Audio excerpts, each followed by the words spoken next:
Do you know that the way you're doing productivity right now could actually be wrong?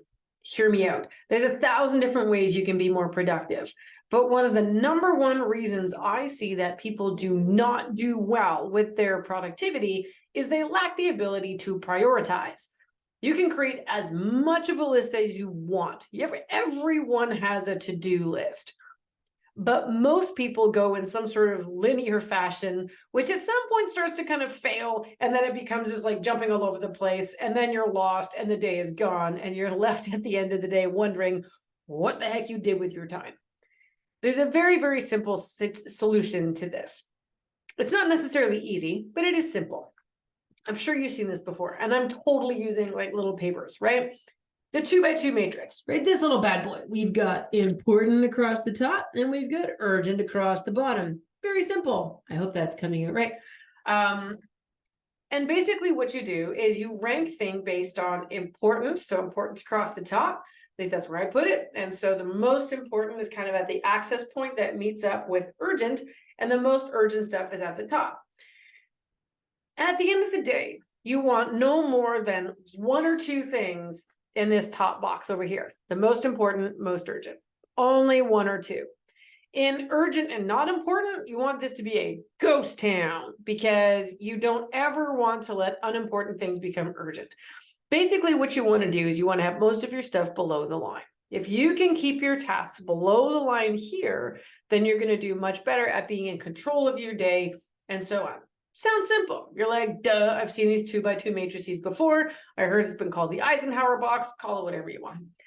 Here's where the challenge comes in. How do you define what is important?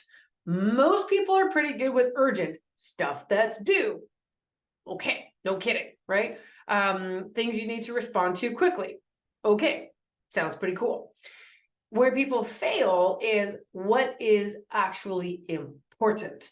And so for me, the way that I define what's important are things like, will it add profitability to my business? Not top line numbers, bottom line numbers. Top line numbers, fun, cool for bragging rights. Bottom line number is what I can go home and play with. Is it going to improve my quality of life? Is it going to meet my 3 criteria that I live by? Will it make me or anyone else happier, wealthier, or more fulfilled?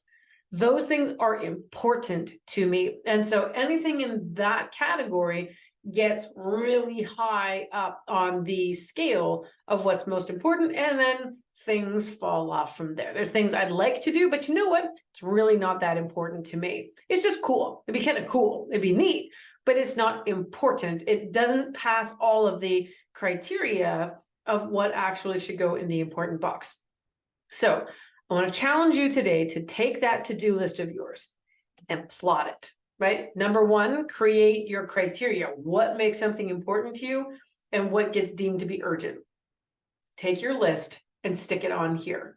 And then what I want you to also then do is when someone comes rocketing into your world, screaming that there's a 5-alarm fire somewhere, I want you to take a beat and go, where does it fit? Is it really a 5-alarm fire? Is it an important 5-alarm fire or an unimportant 5-alarm fire? Because important, urgent stuff gets dealt with before this. So maybe it's important or urgent to them. Okay, sure, yep. Goes over here. And as soon as this box is empty, then you get to it. Most often when people come in rocketing into you, demanding your attention and your time and to make you follow their agenda, they can solve it for themselves. And all you need to do is ask one simple question. What do you think you should do? They often already have an idea and then they can motor on, and it never makes it onto your list at all. Don't be afraid of pushing people's emergencies back into their matrix. Teach them this, it's really great, because at the end of the day, you're going to be giving them a great gift. Anyone can be busy, but it takes training and skill and practice to be productive. So that's my challenge to you. I would love for you to email me if you want to create this and email me, rebecca@rebeccamountain.ca. I would love to see what you guys did with it. Because if you can be more productive, you are more in control of your day. It lowers your anxiety, increases your joy in life. And trust me, my friends, everybody needs more of those things. Have fun with it.